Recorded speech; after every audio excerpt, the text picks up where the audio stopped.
एक छोटी सी बस्ती में एक लड़की थी जिसका नाम सिया था। सिया अपने गांव के एक लड़के अर्जुन से दिल से प्यार करती थी। अर्जुन एक सादा सुहाना हंसमुख लड़का था और सिया उसकी मुस्कान और बातें देखकर हर बार अपना दिल हार बैठती थी। लेकिन अर्जुन को सिया के जज्बात का एहसास नहीं था। सिया हर रोज उससे मिलने का बहाना ढूंढती थी, लेकिन अपने दिल की बात कहने की हिम्मत कभी नहीं कर पाई। एक दिन अर्जुन को शहर में नौकरी का मौका मिला और उसने गांव छोड़ने का फैसला किया। सिया का दिल टूट गया, लेकिन उसने सोचा कि इस बार अपने दिल की बात जरूर बताएगी। गांव के एक पुराने पीपल के पेड़ के नीचे उसने अर्जुन को बुलाया। चांदनी रात थी और ठंडी हवा चल रही थी। सिया ने कांपती हुई आवाज में अर्जुन से अपने प्यार का इजहार किया, लेकिन अर्जुन ने मुस्कुराते हुए कहा, सिया, मैं तुमसे दोस्ती के सिवा कुछ और नहीं दे सकता। मेरा सपना है बड़े शहर में जाकर अपने सपने पूरे करना। सिया की आंखों में आंसू आ गए। अर्जुन गांव छोड़कर चला गया और सिया अकेली रह गई। वह दिन रात उसी पुराने पीपल के पेड़ के नीचे बैठकर रोती रहती। धीरे धीरे उसका स्वास्थ्य बिगड़ने लगा और एक दिन उसने अपनी जान दे दी। कहते हैं कि आज भी उस पीपल के पेड़ के नीचे चांदनी रात में सिया की परछाई दिखती है। अगर कोई उस पेड़ के नीचे खड़ा होता है तो उसे सिया की धीमी धीमी सिसकियां सुनाई देती है। गांव के लोग उस जगह को अब सिया का दरख्त कहते हैं और रात के समय वहां जाने से कतराते हैं। कहते हैं वह अब भी अपने अधूरे प्यार के इंतजार में भटक रही है। गांव में सिया का दरख्त अब डर और रहस्य का केंद्र बन चुका था। लोग कहते थे कि जो भी रात के वक्त उस पेड़ के पास जाता है वह अजीबोगरीब घटनाओं का शिकार हो जाता है। एक दिन शहर से एक युवक रोहन गांव में आया। वह इन कहानियों को अंधविश्वास मानता था और सच्चाई जानने के लिए उत्सुक था। उसने ठान लिया कि वह उस सिया के दरख्त का रहस्य सुलझाएगा। रात का समय था।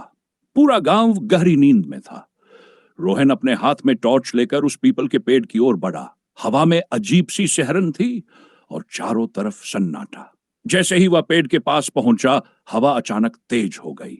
पेड़ के नीचे पहुंचते ही उसे ठंडी हवा का झोंका महसूस हुआ। टॉर्च की रोशनी बार बार टिमटिमा रही थी। अचानक उसे महसूस हुआ कि कोई उसकी पीठ के पीछे खड़ा है। उसने पलटकर देखा, लेकिन वहां कोई नहीं था। फिर एक धीमी दर्द भरी आवाज सुनाई दी, क्यों आए हो यहां? क्या तुम भी मुझे छोड़ दोगे जैसे उसने छोड़ा? रोहन के रोंगटे खड़े हो गए। उसने चारों तरफ देखा, लेकिन कोई नजर नहीं आया। तभी सिया की सफेद साड़ी पहने धुंधली परछाई पेड़ के पास से निकली। उसका चेहरा झुका हुआ था, लेकिन उसकी सिसकियां साफ सुनाई दे रही थी। रोहन ने हिम्मत जुटाकर पूछा, तुम कौन हो? सिया ने अपना चेहरा उठाया। उसकी आंखें सुर्ख लाल थी और चेहरा बेहद डरावना। उसने दर्द भरी आवाज में कहा, मैं वही हूं जिसे प्यार ने मारा। अब मैं हर उस इंसान को सजा देती हूं जो प्यार का मजाक उड़ाता है। रोहन ने डर से कांपने लगा, लेकिन उसने खुद को संभालते हुए कहा, तुम मदद करना चाहता हूं। मुझे बताओ कि तुम्हारा क्या अधूरा काम है? सिया की परछाई ने दर्द से कहा, मेरा प्यार मुझे कभी नहीं समझ पाया। मैं तब तक शांति नहीं पाऊंगी जब तक अर्जुन मेरी बात सुनने वापस नहीं आता। रोहन ने वादा किया कि वह अर्जुन को ढूंढेगा और उसे सिया की कहानी सुनाएगा। लेकिन जैसे ही वह वापस जाने के लिए मुड़ा, पेड़ की शाखाएं अचानक उसकी ओर बढ़ने लगीं। वह जोर से चिल्लाया, लेकिन शाखाओं ने उसे जकड़ लिया। सिया की डरावनी हंसी गूंज उठी, तुम भी अब यहां से नहीं जा सकते। सुबह गांव वालों को रोहन की टॉर्च पेड़ के नीचे मिली, लेकिन रोहन का कोई नामो निशान नहीं था। लोग अब कहते हैं कि उस दरख्त के पास जाने की हिम्मत कोई नहीं करता, क्योंकि जो वहां जाता है कभी लौट कर नहीं आता। सिया का प्यार अब दर्द और खौफ की कहानी बन चुका था, जो हर किसी को अपनी ओर खींचता है, लेकिन हमेशा के लिए। गांव में सिया के दरख्त की कहानियां और डर बढ़ता ही जा रहा था। रोहन के गायब होने के बाद लोग और भी सहमे हुए थे। हर रात लोग सिया की सिसकियां और कभी कभी डरावनी हंसी सुनते। धीरे धीरे गांव के बुजुर्गों ने तय किया कि इस डर को खत्म करने के लिए किसी तांत्रिक की मदद ली जाएगी। गांव में एक प्रसिद्ध तांत्रिक बाबा अग्निदेव को बुलाया गया। बाबा ने पेड़ के आसपास की जगह का मुआयना किया और तुरंत महसूस किया कि यह आत्मा बेहद ताकतवर और गुस्से से भरी हुई है। बाबा ने कहा, यह आत्मा तब तक शांत नहीं होगी जब तक इसकी अधूरी इच्छा पूरी नहीं होगी, पर इसे वश में करना बेहद मुश्किल होगा। रात का समय तय हुआ। बाबा ने पूरे गांव वालों को दूर रहने की हिदायत दी और अपने शिष्यों के साथ पूजा की तैयारी शुरू की। जैसे ही पूजा शुरू हुई, हवा का झोंका तेज होने लगा, आसमान में बादल घिराए और चारों तरफ अंधेरा छा गया। तभी एक गूंजती हुई आवाज सुनाई दी, कौन मेरी शांति भंग करने आया है? कौन मेरी पीड़ा को समझ सकता है? सिया की परछाई धीरे धीरे पेड़ के नीचे उभरने लगी। उसका चेहरा और भी विकृत हो गया था और उसकी आंखें आग की तरह जल रही थीं। बाबा ने उसे शांत करने के लिए मंत्रों का जाप शुरू किया, लेकिन सिया हंसने लगी। तुम लोग मुझे रोक नहीं सकते। मेरा दर्द इतना गहरा है कि कोई मंत्र इसे खत्म नहीं कर सकता। तभी गांव के किसी कोने से अर्जुन की आवाज आई। वह पूरे 5 साल बाद गांव लौटा था और इन घटनाओं के बारे में सुनते ही वह उस जगह पर आ गया। अर्जुन ने पेड़ के पास खड़े होकर चिल्लाया, सिया, अगर तुम सुन सकती हो तो मैं तुम्हारे पास आया हूं। मैं तुम्हारा गुनहगार हूं, मुझे माफ कर दो। सिया की परछाई अचानक शांत हो गई। उसने धीरे धीरे अर्जुन की ओर देखा। उसकी आंखों से आंसू बहने लगे। तुमने मुझे क्यों छोड़ा अर्जुन?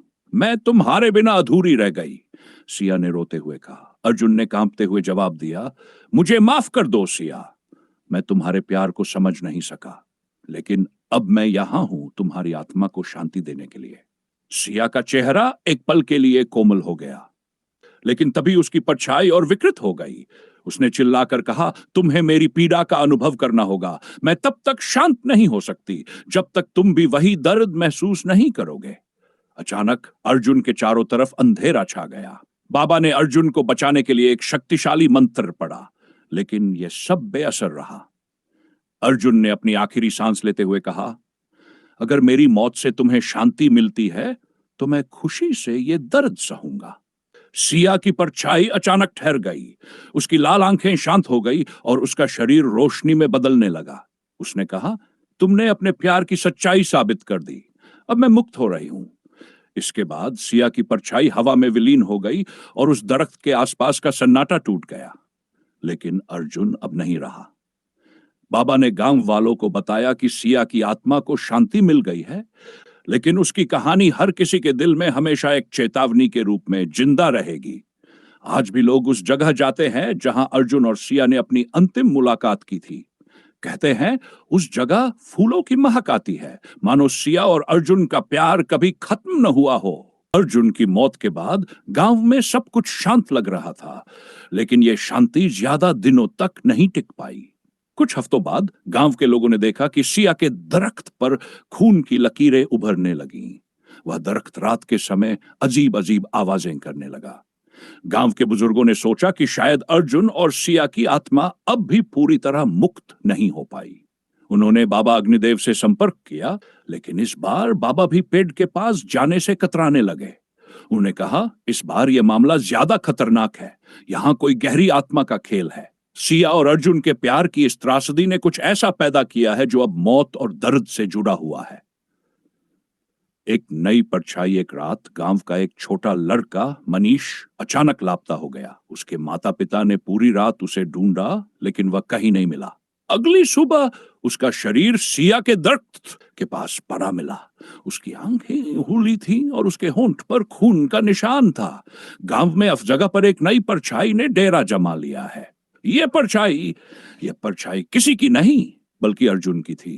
लोगों ने कहना शुरू किया कि अर्जुन की आत्मा अब एक श्राप बन चुकी है, जो हर उस इंसान को अपना शिकार बनाती है जो उस जगह के करीब जाता है। दरख्त का भयानक सच कुछ दिन बाद गांव के एक निडर युवक करण ने तय किया कि वह इस रहस्य को सुलझाएगा। वह एक रात उस दरख्त के पास गया और वहां जमीन के नीचे खुदाई शुरू की। उसने देखा कि दरख्त की जड़ों के नीचे एक बड़ा सा गड्ढा था।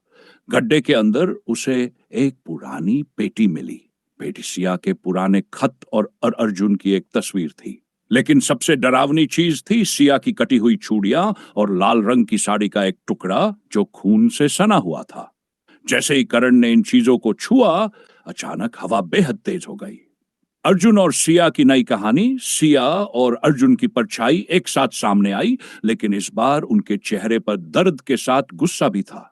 सिया ने कहा, तुम लोगों ने हमें शांति दी, लेकिन हमारी कहानी अधूरी रह गई। हमारा प्यार हमें जोड़ नहीं पाया, बल्कि हमें शापित कर गया। अर्जुन ने गहरी आवाज में कहा, अब हर उस इंसान को सजा मिलेगी जिसने प्यार का मजाक बनाया।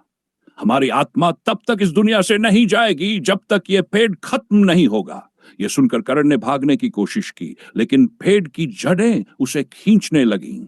गांव के लोगों ने उसकी चीखें सुनी, लेकिन जब वे वहां पहुंचे तो करण गायब था। एक अंतहीन डर अब सिया का दरख्त पूरी तरह श्रापित बन चुका था। हर नई चांदनी रात को वहां से किसी की चीखें सुनाई देती।